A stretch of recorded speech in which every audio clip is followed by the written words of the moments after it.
Après l'avoir tué, ces deux agresseurs avaient dissous son corps dans de l'acide. Les meurtriers présumés d'Eva Bourseau sont jugés devant la cour d'assises de Haute-Garonne à partir de ce lundi. Eva avait 23 ans, elle pensait reprendre ses études qu'elle avait abandonnées un an plus tôt. Souvent décrite comme pétillante, elle aimait sortir. Elle consommait aussi de la drogue. Dans la nuit du 25 au 26 juillet 2015, elle a le terne prise d'atropine, un hallucinogène, et d'ecstasy avec deux connaissances, Taham Rani Alaoui et Zakaria Banouni. Plus tard dans la nuit, elle perdra la vie sous leurs coups. Les deux jeunes hommes comparaissent à partir de ce lundi pour homicide, sans préméditation, devant la cour d'assises de Haute-Garonne, pour 2 semaines de procès. Le 3 août 2015, les pompiers toulousains se rendent rue Merly, dans l'appartement d'Eva Bourseau. Ils sont alertés par la mère de la jeune femme, inquiète de ne pas avoir de nouvelles de sa fille depuis plusieurs jours. Ils font alors une macabre découverte, le corps de la jeune femme en décomposition, gisant dans une caisse remplie de 27 litres d'acide.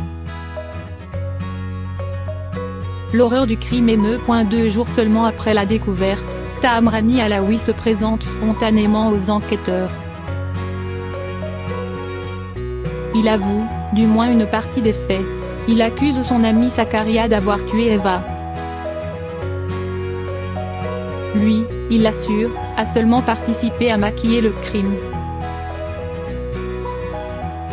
D'audition en audition, sa version se fissure pourtant peu à peu. Deux jeunes brillants. Taha est né au Maroc. Fils d'un journaliste et d'une responsable d'un laboratoire, il arrive en France en 2013 pour poursuivre des études d'électronique. Brillant, il rêvait d'intégrer Polytechnique, mais il échoue. Zach, lui, est issu d'un milieu modeste, sa mère est assistante maternelle et son père électricien. Comme Taha, il est promis à un grand avenir. Il intègre Maths Sup en 2013 au lycée réputé Pierre de Fermat, à Toulouse. Il continue ses études de mathématiques à la faculté Paul Sabatier, où il rencontre Taha. Les deux jeunes hommes deviennent inséparables, s'entraînant l'un l'autre dans les mauvais plans. Leur consommation de drogue devient incontrôlée, voire incontrôlable, jusqu'à vendre pour en acheter. Toujours plus. C'est d'ailleurs au détour d'une soirée qu'il croise Eva. Elle, a grandi dans le Lot, à Gourdon. La jeune femme arrive à Toulouse en 2011, après avoir obtenu son bac. Elle étudie d'abord les langues, puis l'histoire de l'art et archéologie. Elle ne valide pas son année dans les deux cas, cherchant encore sa voie. Elle faisait une pause dans ses études, quand elle succombe sous les coups de ses amis de soirée. Un crime macabre. Contrairement aux premières déclarations des deux suspects, c'est l'argent qui aurait motivé leur crime. Taha ne parvient plus à payer son loyer, il embarque son ami et tous deux décident de cambrioler Eva. Il sonne chez la jeune femme et, surpris de la trouver chez elle, passe finalement la soirée dans son appartement, tout en se droguant.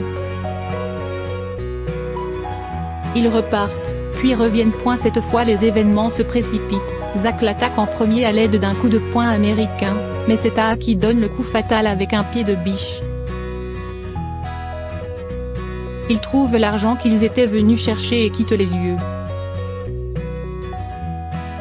De nouveau, ils se rendent rue de Merly pour effacer leurs traces en essayant de dissoudre le corps dans de l'acide chlorhydrique, une méthode inspirée par la série Breaking Bad, dont Taha est un inconditionnel.